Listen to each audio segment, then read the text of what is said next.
दिल्ली के लोधी रोड पर स्थित ML भारतीय ऑडिटोरियम में अरावली इंटरनेशनल फिल्म फेस्टिवल के कार्यक्रम का आयोजन हुआ, जिसमें देश विदेश के कई बड़े फिल्म डायरेक्टर और प्रोड्यूसर ने भाग लिया।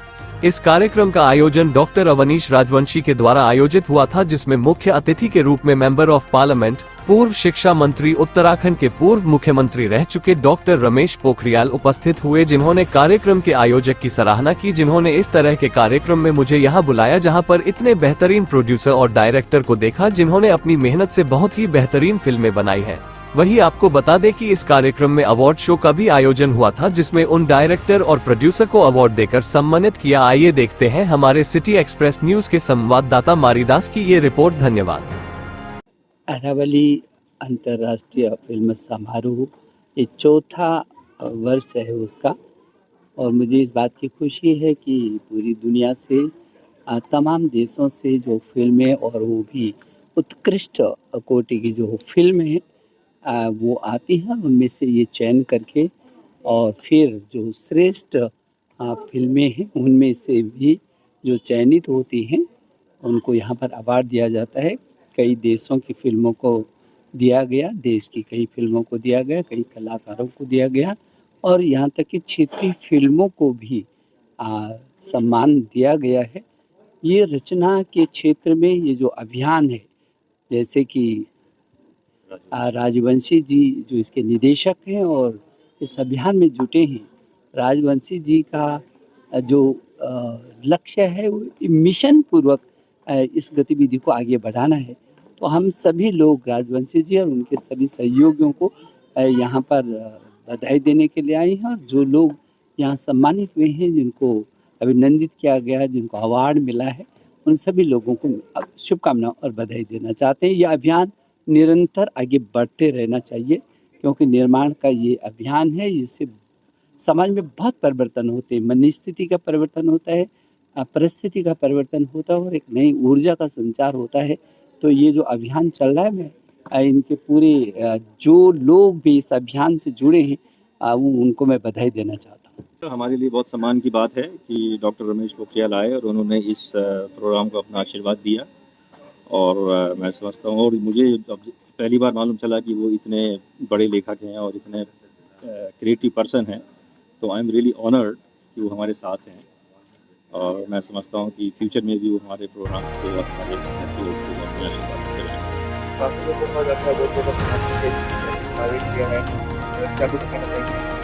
ये बहुत अच्छा काम है। मैंने पहले भी कहा था कि ये सब लोग सेल्फलेस काम कर रहे हैं, ये कोई कमर्शियल सिनेमा नहीं बनाते। जो लोग दिखाएंगे, ये लोग कभी किसी से पैसे लेके बनाते हैं, कभी क्राउड फंडिंग करते हैं, पर पैशन है, इनके दिमाग में एक आइडिया है, उसको एक फिल्म के माध्यम से पेश करना चाहते हैं, और उसके लिए हम लोग जैसे लोग काम है तो उनको एनकरेज करें, उनको प्लेटफॉर्म दें। तो I am very pleased with the type of films which have कम।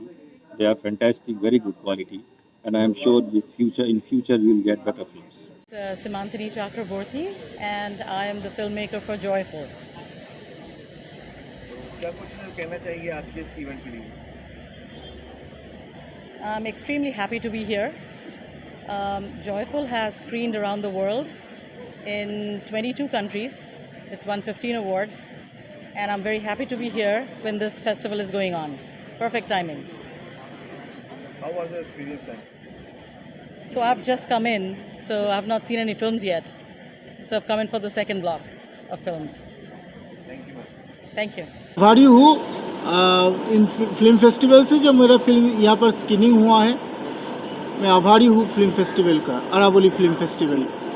क्या कुछ कहना चाहेंगे अपने बारे में? पहले मैं कलकत्ता से आ रहा हूँ। मैं इंडिपेंडेंट फिल्म मेकर हूँ। सारा दुनिया भर में मेरे फिल्म दिखाए जाते हैं, और यहाँ पर भी दिखाया गया। मेरा फिल्म इलेक्शन यहाँ पर स्क्रीनिंग हुआ है। इलेक्शन ऑलरेडी 30 फिल्म फेस्टिवल में ऑफिशियली सिलेक्ट हुआ है, और सेवरल अवार्ड्स उनको मिले हैं। यहाँ पर भी इलेक्शन को सिलेक्ट किया गया, लेकिन उसमें एक दृश्य था जिसको काटा गया। मुझे लगता था वो दिखाने से कोई देश की कोई असम्मान नहीं होते। आपने डेमोक्रेसी का मुद्दा रखा, इसकी क्या वजह थी? डेमोक्रेसी मुझे अब महसूस होते हैं डेमोक्रेसी डेंजरस जोन में है। डेमोक्रेसी को हम लोगों को बचाना चाहिए। डेमोक्रेसी पावर की हाथ में चला जा रहा है। लिए आपने अपनी फिल्म के माध्यम से आवाज़ उठाई? फिल्म के जरिए मैंने प्रश्न उठाने की कोशिश किया है। क्या कहना चाहिए आप? क्या लगता है इसको लेकर आप आगे भी ऐसी फिल्में करते रहेंगे? ऑलरेडी मैंने इसकी बात, इन फिल्म का नाम डेमोक्रेसी था, इन फिल्म का नाम इलेक्शन था। ऑलरेडी मैं एक फिल्म बनाया, उसका नाम डेमोक्रेसी है। उसकी बात और एक फिल्म बनाया है, उसका नाम मैजिशियन है। ऐसा अगली फिल्म कौन सी देखने को मिलेगी आपको? वो तो मैं बता नहीं सकते। जो फेस्टिवल टीम जो फिल्म स्क्रीनिंग करेगा, जो सिलेक्ट करेगा, वही यहाँ पर दिखाए जाते हैं। वो तो मेरा हाथ नहीं है। First introduction. मेरा नाम पूजा सिंह है, मैं जर्नलिस्ट हूँ और अरावली फिल्म फेस्टिवल से मैं शुरू से जुड़ी रही हूँ और इसकी जूरी मेंबर भी रही हूँ। और काफ़ी मैंने इसके लिए फ़िल्में देखी हैं, रेटिंग की है और फिल्म फेस्टिवल से जुड़ना मुझे बहुत अच्छा लगा। क्या कुछ कहना चाहेंगे आज जितना भी आपने स्क्रीन पर देखा, जो मूवीज़ लगी थी उनको देखते हुए, उनके डायरेक्टर की मेहनत को देखते हुए? जो भी फिल्म हमने देखी है वो अलग अलग कंट्रीज़ से है, अलग अलग थॉट प्रोसेस पर है और अलग अलग कल्चर से रिलेटेड है। तो ये देखकर बहुत अच्छा लगता है कि इंडिया के अंदर भी अलग अलग कंट्रीज़ से जो है मूवीज़ आ रही हैं, लोग इंटरेस्ट ले रहे हैं इस फिल्म फेस्टिवल में, अपनी मूवीज़ भेज रहे हैं और कई ऐसी मूवीज़ हैं जो बिल्कुल आपके दिल को छू कर जाती हैं। तो फिल्म फेस्टिवल में आना एक अपने आप में नॉलेज गेन करने बराबर होता है, क्योंकि ये जो फिल्म फेस्टिवल होते हैं ये कमर्शियल फिल्मों से अलग होते हैं। इनका मकसद पैसा कमाना नहीं होता, इनका मकसद होता है कि आपके ग्राउंड लेवल पर क्या हो रहा है, आपका थॉट प्रोसेस कैसा है, क्या कुछ दुनिया में हो रहा है। तो ये कमर्शियल फिल्मों से हटकर बहुत सी आपको ग्राउंड की रियलिटी दिखाती है film. Of mine, right? No. Hi, I'm Milan Jacob. I'm the creative producer of the film Faces of Climate Resilience, which is being screened at the Aravali International Film Festival. The film was produced by the Council on Energy, Environment and Water, which is a New Delhi-based public policy research think tank. And the film was produced with the support of India Climate Collaborative and Edelgate Foundation. Special thanks to them as well. So CW is basically a research organization, but we are increasingly trying to use innovative communications channels to mainstream the idea of climate and sustainability. So the film series Faces of Climate Resilience is an offshoot of that project of ours. It's essentially a series of 16 short films where we're talking about how people at India's grassroots are adapting to climate change and sustainability concerns. So we've got stories from 5 states of India, namely Maharashtra, Odisha, Kerala, Rajasthan and Uttarakhand.